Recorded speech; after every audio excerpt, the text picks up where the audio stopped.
신약성경 53쪽 전후에 있는 마가복음 1장 12절에서 13절까지의 말씀입니다.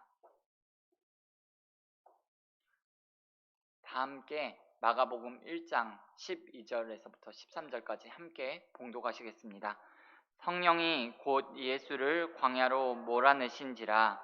광야에서 40일을 계시면서 사탄에게 시험을 받으시며 들짐승과 함께 계시니 천사들이 수종들더라. 아멘. 아멘. 새벽에 예물 드린 분 있습니다. 모세, 여호수아, 갈렙 1000번째 예물 드렸습니다. 잠시 기도하겠습니다. 전능하신 우리 아버지 하나님, 은혜와 사랑을 진심으로 감사를 드립니다. 이 새벽에 오늘 하루의 첫 시간에 있는 모습 그대로 주님 앞에 나왔습니다. 하나님, 우리를 받아주시고 주 이름으로 구원해 주시고 주님의 일을 위하여서, 하나님의 영광을 위하여서 오늘 하루도 귀하게 쓰임받을 수 있도록 주님, 우리의 삶을 이끄시고 인도하여 주시옵소서. 하나님, 주님께 더욱더 가까이 가기를 원합니다. 하나님, 광야와 같은 이 세상 살면서 홀로 내버려 두지 마시고 우리와 함께하여 주시고 우리와 동행하여 주셔서 하나님, 때마다 시마다 일마다 가르쳐 주시고 알려주시고 주님의 지도함을 받는 귀한 복된 하루 되어질 수 있도록 은혜 위에 은혜를 더하여 주시옵소서. 아버지 하나님, 주 앞에 나오며 1000번째 예물 주님 앞에 올려드립니다. 모세, 여호수아, 갈렙 이 이름 속에 담긴 아버지 하나님, 이 예물 속에 담긴 간구하는 제목, 마음의 소원 주께서 아시고 이미 응답을 해놓고 기다리시는 줄 믿습니다. 하나님, 가장 좋은 때 하나님의 방법으로 하나님 누르고 흔들어 넘치도록 안겨주셔서 아버지 하나님, 그 하나님을 경험하는 기적의 주인공 될 수 있도록 은혜 베풀어 주시옵소서. 아버지 하나님, 동일한 은혜가 이 새벽에 함께 기도하는 우리 새벽 기도자들의 삶 가운데, 가정 가운데 있기를 원합니다. 아버지 하나님, 2023년 우리를 기도자로 부르시고 예배자로 세우셨사오니 아버지 하나님, 우리의 삶을 통하여서 또 다른 기도자가 세워지게 도와주시고 또 다른 한 명의 예배자가 세워지는 데에 이곳에 모인 우리 성도님들과 저의 삶이 귀하게 값지게 사용되어질 수 있도록 복에 복을 더하여 주시옵소서. 오늘도 말씀 속에서 주님께서 들려주시는 세미한 음성 듣기를 소망합니다. 성령으로 충만하게 하셔서 세상 가운데 나가 승리하는 삶 살아갈 수 있도록 은혜 베풀어 주시옵소서. 감사하며 예수님의 이름으로 기도드립니다. 아멘. 오늘 읽으신 마가복음 1장 12절에서 13절 말씀을 중심으로 광야에서 성령님을 따라 이와 같은 제목으로 잠시 하나님의 말씀을 나누도록 하겠습니다. 마가복음 말씀을 나누는 어제 새벽에 예수님의 회개에 대한 말씀을 드렸습니다. 예수님은 죄가 없으신 분이기 때문에 세례 요한이 베푸는 죄사함을 얻게 하는 세례를 받으실 필요가 전혀 없는 분임에도 불구하고 죄사함의 세례를 받으셨는데, 그 이유는 온 인류의 죄를 대신 지신 죄인이 되셨기 때문에 죄사함의 세례를 받으신 것이라고 말씀을 드렸습니다.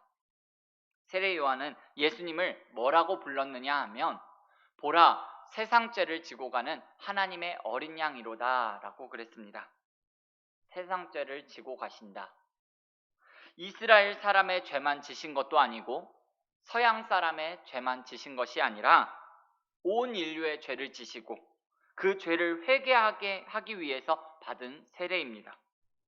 그렇기 때문에 세상에 사는 모든 사람들은 예수님의 이 죄사함의 세례의 수혜자가 될 수 있고 예수님의 세례 앞에서 평등합니다. 예수님께서 하나님 앞에서 예외 없이 죄인인 인간을 구원하시려고 죄인인 인간 앞에서 세례를 받기까지 낮아지셨다는 사실을 우리 다시 한번 마음에 새기고, 어떻게 하든지 한 영혼을 구원하기 위해서 자기 비하, 한 사람을 천국으로 인도하기 위한 낮아짐, 한 영혼이라도 구원하기 위해서 내가 한 걸음 물러서고 더 겸손과 더 희생의 삶을 살아갈 수 있었으면 정말 좋겠습니다. 그렇게 한번 살아보는 우리 은자교회 성도님들의 삶이 되시기를 바랍니다. 그렇게 살 때 우리가 이 땅에서도 복을 받고 장차 천국에서도 해같이 빛나는 삶을 살게 될 줄 믿습니다. 예수님께서 이렇게 세례를 받으셨는데 세례를 받고 난 다음에 곧바로 사역을 시작하시는 것이 아니라 오늘 예수님께서 광야로 가셨습니다. 그리고 광야에서 40일 동안 사탄에게 시험을 받으셨습니다. 그래서 오늘 이 말씀을 잘못 생각하면 이렇게 생각하기가 쉽습니다. 예수님께서 광야에 가신 것이 사탄이 벌인 일이 아닌가라고 생각하기가 쉬운데 그렇지가 않습니다. 예수님께서 사탄에게 이끌려서 광야에 가신 것은 오늘 본문 말씀 12절에 보니까 이렇게 되어 있습니다. 성령이 곧 예수를 광야로 몰아내신지라 그랬습니다. 예수님의 광야의 행은 성령님께서 하신 일입니다. 그리고 성령이 예수님을 광야로 내모셨다라고 하니까 예수님은 광야로 가기가 싫으신데 성령님께 억지로 떠밀려서 마지못해서 가신 것이 아니라 성령님이 임하셨을 때 예수님의 내면에 광야로 가야 한다는 강한 감동이 일어나서 스스로 광야로 가셨다는 말로 이해하시면 될 것 같습니다. 이런 것이 성령님이 임하시면 일어나는 현상입니다. 성령님께서 사람의 내면에 강하게 일을 하시게 되면 그 마음 가운데 강한 감동이 일어나게 되고 소원이 생기고 어떤 결단을 하게 되고 행동을 하게 됩니다. 여러분, 성령님께서 어떤 사람에게 강하게 임하셔서 특별하게 임하실 때는 아주 성령님의 역사가 강하게 일어납니다. 사법고시를 패스하고 법조인의 길이 환하게 열려있는 청년이 그 모든 꿈을 접고 아프리카 선교를 떠나게 됩니다. 또 김영길 교수 같은 분은 카이스트에서 교수 생활을 잘하고 계시다가 하루아침에 지방에서 생기는 기독교 대학의 교수로 내려가기도 하고요. 이용규 선교사님 같은 분은 미국에서 교수 생활을 잘하고 있다가 그 모든 것들을 다 내려놓고 몽골 선교사로 헌신했습니다. 그런 분들의 이야기를 다 들어보면 결국은 그 모든 것이 하나님의 뜻이었고 하나님의 인도하심이었다는 것을 나중에는 깨닫게 되지만 처음에는 아무도 그 사람들을 이해하지 못했다라는 거예요. 오히려 그 사람들을 욕하고 비난했습니다. 그분들도 그런 안락한 삶을 내려놓고 아무 보장이 없는, 아무것도 보장이 안 되어 있는 곳에 가서 열악한 환경에 가는 것이 얼마나 아깝고 두려운 일이라는 것을 모르는 것이 아닙니다. 잘 알고 있습니다. 그러나 그 마음 가운데 성령님이 임하시면 이런 비범하고 특별한 일을 하게 되는 겁니다. 비단 이런 경우만 아니더라도, 이런 사람들이 아니더라도 우리의 일상 가운데 일어나는 결심과 실천도 다 성령님에 의해서, 성령님이 주시는 감동에 의해서 이루어지는 일이라는 것을 우리가 꼭 기억해야 합니다. 아주 쉬운 예를 말씀드리자면 이 새벽에 우리가 이렇게 나와 이렇게 기도하는 것도 성령님의 감동이 있어서 이 자리에 나와 기도하게 되는 것이라는 것을 여러분 꼭 알아야 합니다. 이 사실을 잊지 말아야 합니다. 반대로 사람은 악령에 의해서도 내몰리게 됩니다. 나쁜 생각, 죄지을 생각, 그러한 생각이 마음에 딱 자리 잡게 되면 이게 얼마나 끈질긴지 떨쳐버리기가 쉽지가 않습니다.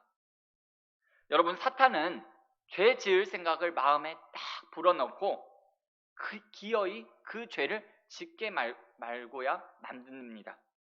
인생은 성령님에 의해서 내몰리든지 악령에 의해서, 사탄에 의해서 내몰리게 되어 있습니다. 어느 쪽으로든 내몰리게 됩니다. 그렇기 때문에 하나님의 백성은 악령이 아닌, 사탄이 아닌 성령님에 의해서 내몰림을 살게 해달라고 늘 기도하고 그런 삶을 선택해야 합니다. 물론 성령님께 내몰린다고 해서 다 직장 그만두고 신학교 가고 선교사로 가라는 말이 아니라 언제 어디서든 예수님이 나의 주인인 삶을 살자라는 말씀을 드리는 겁니다. 그리고 다시 한번 말씀을 드립니다만 예수님께서 성령님에 의해서 내몰린 곳이 광야였다라는 것을 우리가 꼭 기억해야 합니다. 광야라는 곳은 사람이 사는 곳이 아닙니다. 중동의 광야는 아침과 밤의 일교차가 40도가 넘는다고 합니다. 생존에 적합한 공간이 아닙니다. 기본적으로 안전이 보장된 공간도 아닙니다. 그런데 성경을 보시면 성령님이 어떤 사람을 감동해서 어떤 곳으로 가시게 하는 경우 대부분은 편안하고 안락한 곳이 아닙니다. 그러니 우리가 기도할 때 성령님 내모시는 거는 좋은데 제발 살만한 곳으로 보내주세요 라고 기도하는 것은 좀 성경과 맞지 않다라는 생각이 듭니다. 오늘 성령님이 우리를 내모시는 광야는 당연히 우리가 가기 싫은 곳입니다.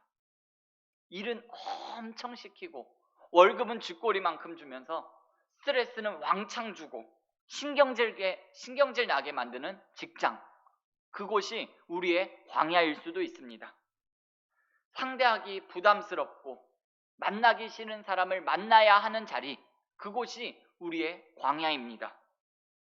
가정과 가족이 우리의 광야가 될 수도 있고 동료와 친구가 우리의 광야일 수도 있습니다. 성령님께서 우리를 그런 곳으로 가게 하시는 겁니다. 성령님께서 우리를 그런 곳으로 가라 하시는 겁니다. 성령님께서 가라 하시면 여러분 가야 합니다. 그런데 우리가 광야로 가서 무엇을 해야 할까요? 무엇을 해야 하나요?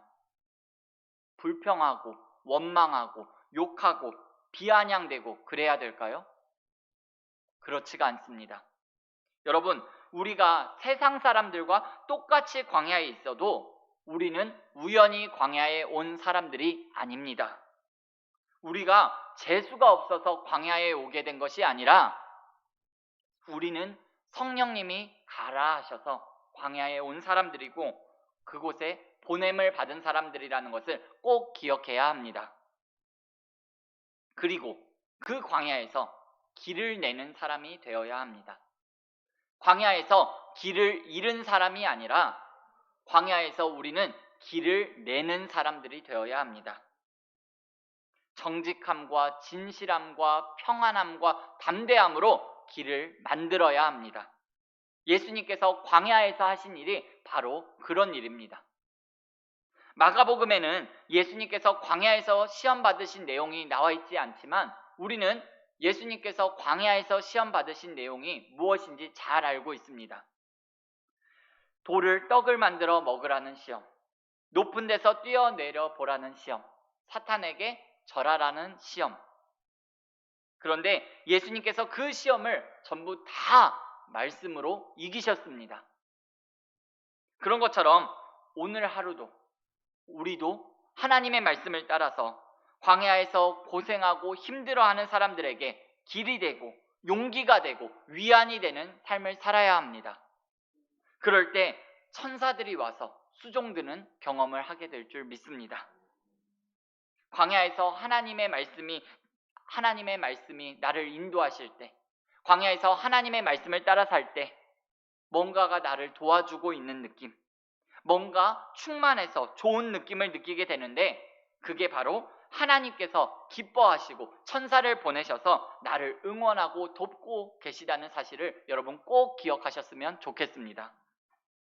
오늘 이 말씀을 마음에 담으시고 오늘도 하루를 살아가시면서 우리가 있는 그 광야와 같은 삶일지라도 여러분 광야의 인생길을 다 걸어가게 되실 텐데 매 순간마다 나의 힘과 나의 능력을 의지하는 것이 아니라 성령님의 도우심과 성령님의 힘을 의지하셔서 좁은 길을 걸으며 밤낮 기뻐할 수 있는 삶을 살아가시는 은자교회 성도님들이 다 되시기를 예수님의 이름으로 축원을 드립니다. 기도하시겠습니다. 사랑하는 하나님 아버지, 은혜와 사랑을 감사를 드립니다. 오늘 마가복음 1장 12절에서 13절 말씀을 통하여서 광야에서 시험 받으신 예수님, 그 광야 또한 성령님의 지시와 인도함을 통하여서 그 광야로 가신 예수님의 모습을 살펴보았습니다. 하나님, 광야와 같은 삶을 우리가 어떻게 살아야 할지를 먼저 삶으로 보여주신 예수님의 발자취를 우리 또한 뒤따라가기를 원합니다. 좁은 길을 걸으며 밤낮 기뻐할 수 있는 이유는 주의 영이 우리와 함께함이라 라고 그랬습니다. 오늘도 우리와 함께 하셔서 우리가 어느 곳에 있든지 어느 자리에 있든지 예수님을 우리의 중심에 모시고 예수님을 삶의 주인으로 모시고 사는 우리의 삶이 되어질 수 있도록 은혜 위에 은혜를 더하여 주시옵소서. 때마다 시마다 일마다 말씀하여 주시고 아버지 하나님, 만나야 할 사람은 꼭 만나게 하시고 만나지 말아야 할 사람은 피해가는 은혜가 오늘 하루의 삶 가운데도 있게 하여 주시옵소서.